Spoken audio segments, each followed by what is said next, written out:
Director D, Yeah. what does it mean to love yourself unconditionally, and how can you practice self-love in daily life? That's a great question. Loving yourself unconditionally. I think in today's society, that's not something that most people practice. Loving yourself, we always feel the need to attach ourselves to somebody else. We must let other people validate our love for ourselves, of which that makes it very hard for you to take the sense to want to dive deep within yourself, find out what makes up you. So I came up with a very good definition of what that looks like, and I'm gonna just get that through. It says, loving yourself unconditionally means accepting and valuing yourself without conditions or judgment. What does this mean? This simply means involving the recognition of oneself and forgiving yourself for the mistakes and nurturing your own well-being despite of the circumstance and the perceived flaws that you might see on yourself. And this kind of love is, mostly self-love. It reflects embracing all the parts of you and treating yourself with the same compassion and kindness that you would somebody else.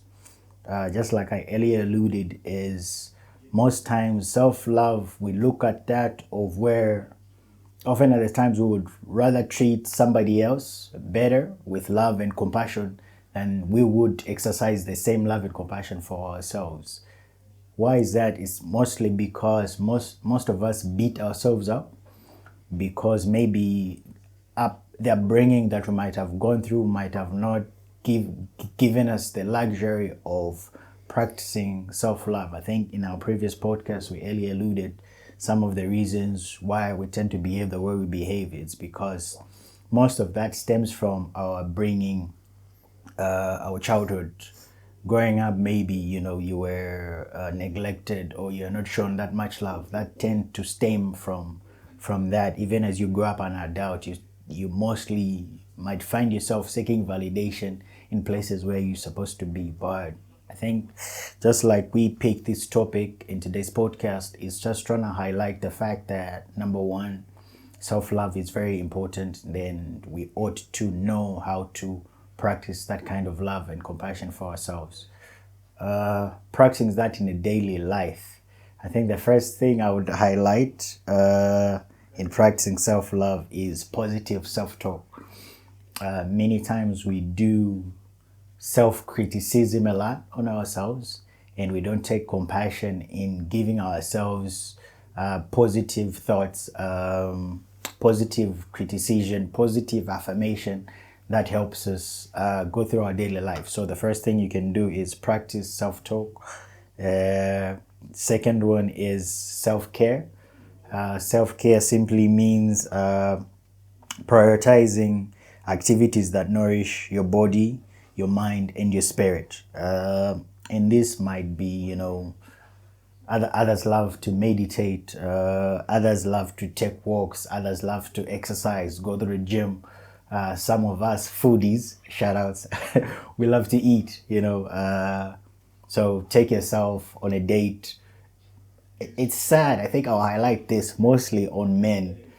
It's very few that as a guy you get to take yourself out on a date. You always feel the need that for you to go on a date you have to pick a lady to go on a date with. But self-love means you taking yourself out, you treating yourself nice. For some of us who love shoes, again, I'm a shoe guy, shoe gang. For some of us that love shoes, I always feel better if I buy myself a pair of shoes, especially Jordan 4s. So when I get myself something, I feel nice. So my self-care routine would involve a meal, a pair of shoes, a good sense of fashion, a good haircut, a clean facial, things like that. So self-care reflects different in everybody else. So find yourself the routines that qualify as self-care for you. The other thing that I would highlight would be setting boundaries, meaning learn to say no and establish boundaries that protect your time and your energy. It's not everything that you're just supposed to run with. Find yourself a set of rules that guarantees your well-being, so that you know that once you step out of that, you know that this is out of my comfort zone. But find yourself, a set of rules that regulate who you are as a person. The other thing I would say is mindfulness and self-compassion, meaning practice being present in the moment. Treat yourself with the same kindness you'd offer a friend. I think I earlier alluded that we mostly self-criticize ourselves a lot, of which we don't learn to practice the same compassion that we would for somebody else. But then this means being mindful and being compassionate with yourself. And mindful is also the words that you utter to yourself, because many times introverts, I think introverts like me, we struggle. The most difficult thing that we struggle with is the mind. It's because there are many thoughts that run through the brain, and knowing what I say to myself is very important. So I need to be mindful of the words I use, what I'm telling myself, because that kind of detects how my day will run. If I'm able to give myself positive thoughts, a positive mindset, so even as I move throughout my day, I'll have a great time because I'm self-motivated to know that this day will be great. The other one I would say is personal growth, meaning invest in personal growth and development through learning and growth opportunities. Find the things that you want to challenge yourself with and get to pursue that. It's not always good to stay in your comfort zone, but always challenge yourself to learning, finding other things that you might be good at, because you might not know until you try. So always be on that self growth journey of trying out new things, learn, get to meet people, and yeah. Last but not the least, I would say surround yourself with positivity.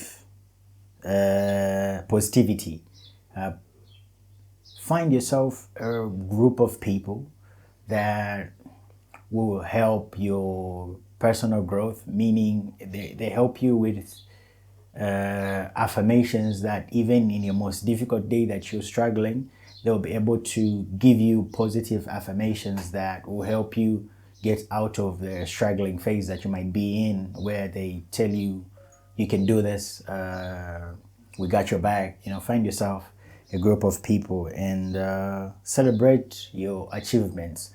Many other times we don't celebrate the little milestones that we go through on our journeys, but get to celebrate every little milestone that you get to achieve.